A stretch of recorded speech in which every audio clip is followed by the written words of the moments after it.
IMF سے قرض programme کے لیے پالیسی سطح کے مذاکرات، مشن کی وزیر خزانہ محمد اورنگزیب اور معاشی ٹیم کے اراکین سے ملاقات، $7 ارب قرض پروگرام کی اگلی قسط کے لیے امور پر تبادلہ خیال۔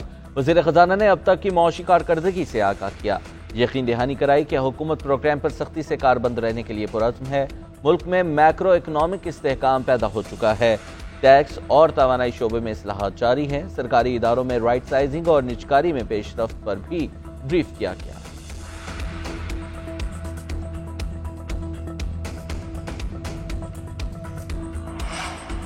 وزیر اعظم شہباز شریف کی زیر قیادت وفاقی حکومت کا پہلا سال مکمل، ایک سال مکمل ہونے پر وفاقی کابینہ کی کارکردگی کے جائزے کے لیے خصوصی اجلاس طلب۔ وزیر اعظم اور کابینہ اراکین عوام کے سامنے ایک سالہ کارکردگی پیش کریں گے۔ متعلقہ وزرائے خزانہ، توانائی، انفارمیشن ٹیکنالوجی اور دیگر رپورٹ پیش کریں گے۔ زندگی کے مختلف شعبوں سے تعلق رکھنے والے افراد شریک ہوں گے۔ کاروباری حضرات، چیمبر نمائندگان، خواتین، طلباء اور شہریوں کو بھی مدعو کیا گیا۔ وزیر اعظم شہباز شریف اجلاس سے خطاب بھی کریں گے۔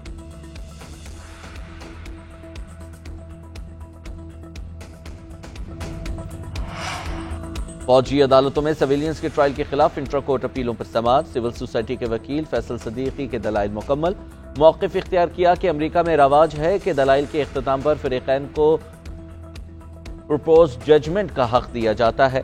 اگر یہ کہتے ہیں کہ کورٹ مارشل کرنا ہے تو اس کا بھی متبادل ہے۔ جسٹس جمال مندوخیلے نے نماز دیے کہ جرم کسی نے بھی کیا ہو سزا تو ہونی چاہیے، ٹرائل یہاں ہو یا وہاں، کیا فرق پڑتا ہے؟ فیصل صدیقی نے موقف اختیار کیا کہ ٹرائل میں زمین آسمان کا فرق ہے، ایک ٹرائل آزاد ہے، دوسرا ملٹری میں ہے۔ جہاں دفاع پاکستان کو خطرہ ہو وہاں سویلین کا ملٹری کورٹس میں ٹرائل ہو سکتا ہے۔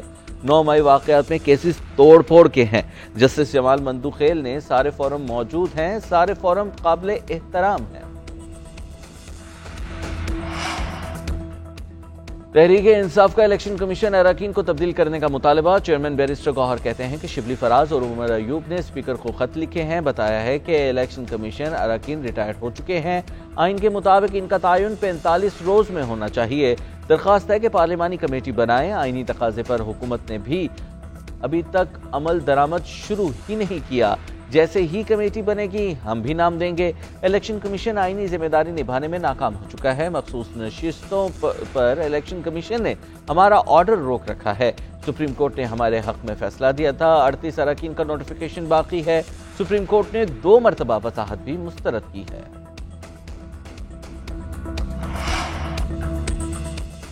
بانی سے ملاقاتوں پر پابندی کا مقصد اذیت دینا ہے۔ اطلاعات ہے کہ بانی اور بشرا بی بی کو سحر اور افطار میں کچھ فراہم نہیں کیا جا رہا، دونوں کو مجبوراً نہار منہ روزہ رکھنا پڑ رہا ہے۔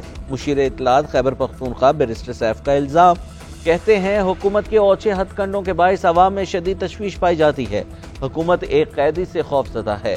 ملاقاتوں پر پابندی عدالتی احکامات کی کھلم کھلا خلاف ورزی ہے۔ عدالت کو 26ویں آئینی ترمیم کی زنجیریں توڑ کر توہین عدالت کی کارروائی کرنی چاہیے۔ کرم کے مکینوں کے لیے ادویات بھیجنے کا سلسلہ جاری، مشیر صحت احتشام ادری کے مطابق 1800 کلو وزنی ادویات کی کیپ اراچنار DHQ پہنچائی گئیں۔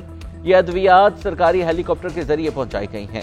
اینٹی بائیوٹکس، اینٹی انفلیمیٹری، بخار اور کھانسی کی ادویات بھی شامل ہیں۔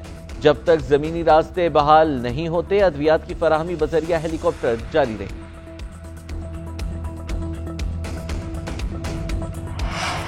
مری میں مسلسل اور شدید برفباری کے باعث سیاحوں کے داخلے پر پابندی آئی، سڑکوں پر شدید پھسلن کے باعث آمد و رفت خطرناک ہو گئی۔